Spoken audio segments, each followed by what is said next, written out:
ქუთაისში ნიკოლოზ ზოლაბერძის სახელობის ტურნირზე გამარჯვებული რუსთავის საკალათბურთო გუნდი გახდა. 2005 წელს დაბადებული რუსთაველი კალათბურთელები ფინალში ქუთაისელ თანატოლებს დაუპირისპირდნენ და 23 ქულიანი სხვაობით 36-49 დაამარცხეს.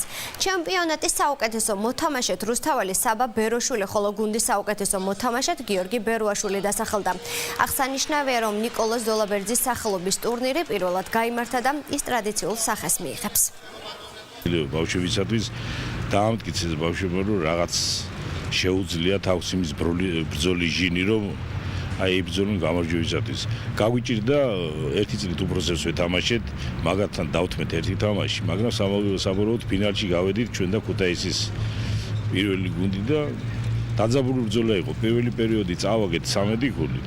მაგრამ შემდეგ აი მონდომებითა და ბრძოლის ჟინით ბავშვებმა შემოატრიალეს თამაში და მოუგეთ 59-36.